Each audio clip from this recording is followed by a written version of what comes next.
over the last couple of weeks I started learning web dev, and here's my progress so far, and I'll give you some tips on what to do. So if you look up minics.org, it will take you to my website. So overall, I really like this website. I feel like it's pretty good for, I don't know, doing it for a couple of weeks. But there's some issues I have with it. I like this overall theme about the body, where we have this about me section, this project section. I think this all looks good. This little background, I think that just makes it look a little too beginner in my opinion. One thing I thought I did really good when I was developing this was the theme. I kind of wanted to stick with more of a computer science theme. So besides like the ones and zeros, like the darkness and like this kind of inset font, so everything kind of like just flows nicely. I think I did a good job in staying with this kind of theme and choosing a good font throughout the entire project. That's one thing I would say I'm really proud about.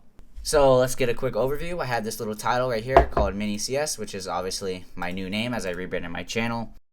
We have this little about me section. So this is a little description of what I'm doing. This is intended for people. This whole website's intended for people who are either interested to help me freelance, or just you guys who look at the YouTube videos and they just want to see my website. So that's kind of the goal I wanted to achieve with this website. So that's why I include a little description of my stuff. I have this little experience subsection where I have all my languages and topics I've experienced in. And then I have my socials. I have my YouTube. We click on this. It'll take me right to my YouTube page. If I go over, you have my GitHub page. And over here, if we go over to and then I have a PayPal right here, just so if I need donations, or if I freelance for someone and they need to send me money, they just have it right there. Then next we have my projects. So we have my A-star algorithm I made earlier this year in Java and C++. I have my wave function collapse algorithm I made, my bands apps I made, which I'll make a video about here in a little bit. I have my personal website, custom IDE, Falling Sand Simulator. I have a lot more projects, but these are the ones that came to my head and I have on hand to show.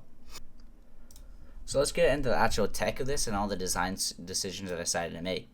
So quick little background here is I started learning web development a couple weeks ago as a way to get into freelancing, as currently I'm trying to work towards that because I want to quit my current job and try to freelance web development. So that's one of the goals I'm trying to achieve here over the next couple months or year or so. And I thought web development would be a great way to do this. So I realized, I was like, hey, let me start learning web dev and maybe I can try my hand at this. So after a couple weeks of learning, I was like, all right, let's try to make my own website. And if we look at the code, I forgot the metadata. I need to add that, but right now it's fine. But if we look at the video, this is my first section, which is this little video background. So when I first implemented this, I had a major problem when I did this, because what happened is we scroll up here in my CSS.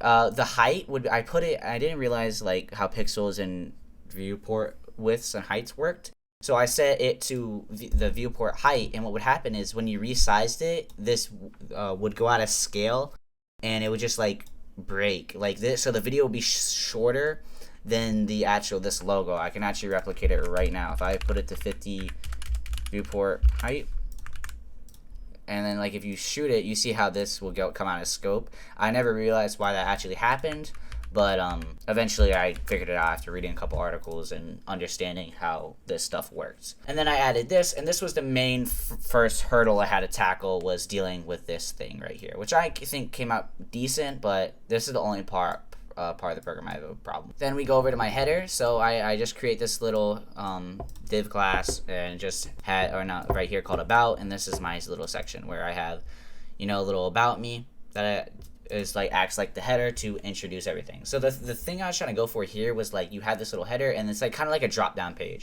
where you have this margin on the side, it's separated and it's just divided into sections, which I really like how that came out, and I think it looked pretty good for the final product. And then we have a quick little paragraph, not too bad, it just shows a little font and put it within the margin. Then with these, I wanted these as like kind of sub chapters, so I kind of just like put it halfway and stretched it out. A bug I had to fix today actually was when you resized it, which in the background time-lapse code, when I show that is the bug I'm fixing. When you resize it, what used to happen was this box the E would pass the box, and it wasn't like an actual it wasn't really good looking when you resized it.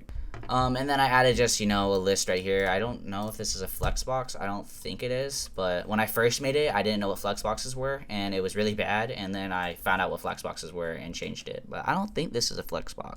Oh, no, it is a Flexbox. It's a column Flexbox. Yeah. So this is a Flexbox. And then my socials. So again, if the time-lapse code I show, I'm fixing this error. So what I used to do is when I made this, I didn't realize that Flexboxes were a thing. So when you would resize it, or especially on mobile, it would go out of bounds, out of the box, and it would look really weird. But now I made it into a Flexbox, so it's just infinitely scalable, and it works together when you resize it and everything. So I'm really happy with how that turned out when I fixed that. Then we go over to my projects. Now I knew what Flexboxes were, so I put these all in a Flexbox, and they're just little boxes where you have an image that takes up like the first 70% of the height and 100% of the width, and then you have a little description under it. So I can forever add. It's pretty easy. I can forever just add projects onto this and just further expand all my experience, which I'm really happy with how the projects and the social section turned out. But I feel like this could use some little improvement, but I don't really know at the moment what I should do. But it's okay. I think it turned out good for what I made. But there's a good amount of bugs with it that came when you resized it, but I fixed all those up. So, looks pretty good. And my only main gripe, like I said, is just I think this looks a little too beginner, and I would have really liked to add some custom image in the font, or in the margin I meant, but I didn't know what to add, so I just kind of left it as is. But yes, this is my first website I made, and, pretty proud of it.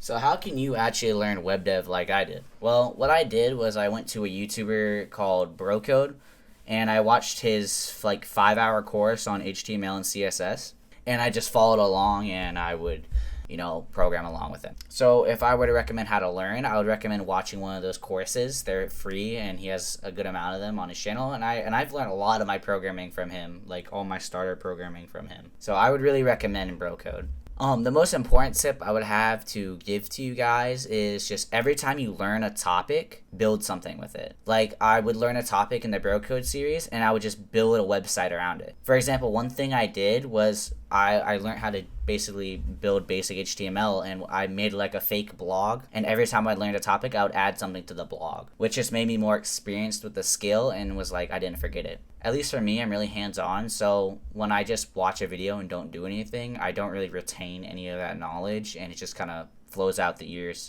I think that goes for all of programming, though, is you really just want to build projects, build projects, build projects, build projects. Another tip I would have is watching other people program websites, and see how other people implemented things. So it'll make you realize, for example, I didn't know what EM fonts were, sizes for fonts. But I was looking through Google's or Google Docs'. I inspected it, and I was looking at their font, and I saw EM, and I was like, oh, what's EM? I didn't even know what it was, and then I looked it up. I did a bunch of and I was like, oh, okay, and then I implemented it in my code base because I found it pretty useful. If you ever want to put your website onto the internet, it's pretty simple to do. I have a video linked in the description along with a BroCode video that will help you, that I watched. It's very simple, but I would recommend watching on 1.5 speed to help you with that. It's like $8 to do it because you have to register a domain. So it's not really hard to put these on the web. It's just you need a little bit of money. Another tip I would have is just constantly be consistent. At least learn one topic a day, because if you just go through phases where you just mass learn everything every weekend, you're kind of not going to retain a lot of it. But if you learn and it's not going to go as fast as if you do a topic a day. Because say you do 5 topics in one little cram study session over the weekend, but if you learn one topic every day, a week, that's 7 topics, and that's 2 more than if you were to just cram it in your schedule. I'm pretty busy right now as exams are coming up and everything, but I still managed to squeeze in time to, build a website. And then what I did was just on my free time, I'll just add a little bit to it every day, 30 minutes to an hour.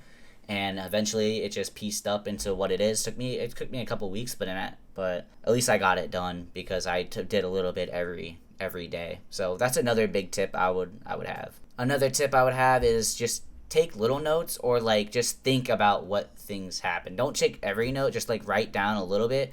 At least I do that for some things, not everything, because it just helps me retain it if I, understand what's happening to the actual thing. But I think those are the major tips I can give to you guys, which is just learn topic a day, build projects with it when you learn a topic so you retain it, and just constantly just stay consistent, and you should be good. I've linked helpful resources in the description, and it should help you guys out. So again, if you want to visit the website, it'll be in the description or on my YouTube page, but it's minics.org, and you can see all my projects I've made and all my socials, and I'll definitely be continuing adding to that. And I hope I inspired you guys to try to make a website, because I've been a pretty busy guy, but I still managed to squeeze it in. So and it wasn't too bad. So if you guys are scared of web dev, just try it, because you guys should be able to do it. So that's it, guys, and I have a new video coming out in around a week, which will be pretty interesting, and I think will help you guys out, because I'll give you guys